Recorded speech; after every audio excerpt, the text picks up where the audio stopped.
গত 5 অগাস্ট পটুয়াখালীতে একটি বাড়িতে একটি অনাকাঙ্ক্ষিত ঘটনা ঘটেছিল।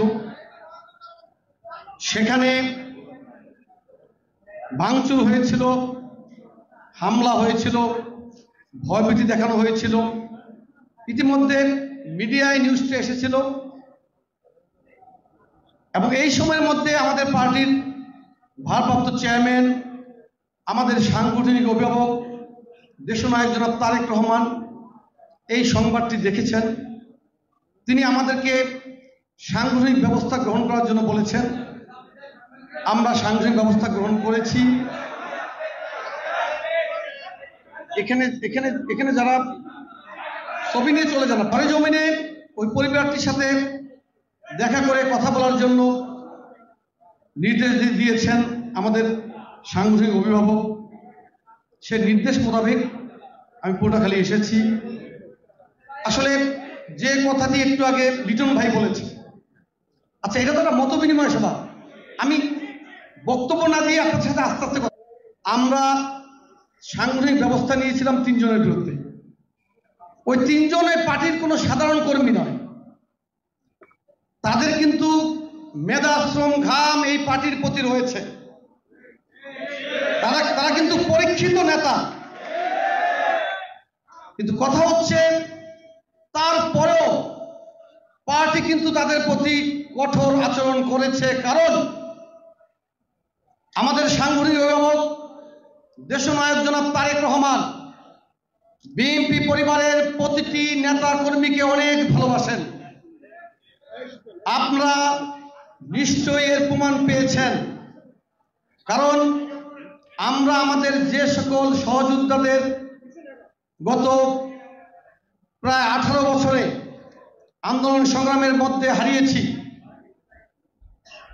ওই সকল হারিয়ে যাওয়া সহযোদ্ধাদের স্বজনদের পাশে আমাদের সাংগঠনিক অভিভাবক দেশনায়ক জনাব তারেক রহমান তার সর্বোচ্চ সামর্থ্য নিয়ে সহায়তা করেছেন। তাদের প্রতি সহানুভূতি দেখিয়েছেন। তাদেরকে যত প্রকারে সহযোগিতা করা যায় তিনি তা করেছেন। শুধু তাই নয়, এই প্রায় 18 বছরের আন্দোলন সংগ্রামের ধারাবাহিকতায় যারা বিভিন্ন সময় আহত হয়েছিলেন তাদের চিকিৎসার জন্য আমাদের সাংগঠনিক অভিভাবক দেশনায়ক জনাব তারেক রহমান সব সময় সহযোগিতার হাত বাড়িয়ে দিয়েছেন। সেটা অর্থনৈতিক সহযোগিতা হোক, সেটা চিকিৎসা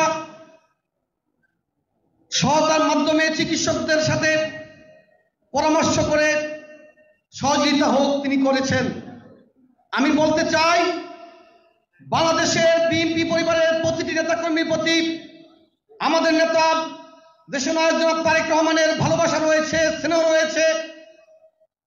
কিন্তু তিনি একটি ক্ষেত্রে প্রচন্ড কঠোর। সেটা হচ্ছে গত 18 বছরের ধারাবাহিক আন্দোলন সংগ্রামের পরে গণ অভ্যুত্থানের একটি প্ল্যাটফর্ম তৈরি হয়েছিল। সাধারণ ছাত্র জনতা ঐক্যবদ্ধভাবে বাংলাদেশে একটি গণ অভ্যুত্থান ঘটিয়েছে, যেখানে বিএনপির প্রতিটি নেতা কর্মী সক্রিয় ভূমিকা পালন করেছিল রাজপথে। সেই গণ অভ্যুত্থানের মধ্য দিয়ে স্বৈরাচারের পতন হয়েছে এবং আমরা একটি সম্ভাবনাময় সময়ে এসে দাঁড়িয়েছি, যেখান থেকে আমাদের কাঙ্ক্ষিত লক্ষ্য অর্জনের একটি প্রক্রিয়া শুরু হয়েছে। কিন্তু কারো সংগঠন বিরোধী কোনো কর্মকাণ্ডের কারণে যদি বিএনপির যে গগনচুম্বী জনপ্রিয়তা রয়েছে, সেই জনপ্রিয়তা যদি নষ্ট হয়, তাহলে আমাদের পার্টির চেয়ারম্যান, আমাদের সাংগঠনিক অভিভাবক দেশনায়ক জনাব তারেক রহমান এক বিন্দু ছাড় দিবেন না।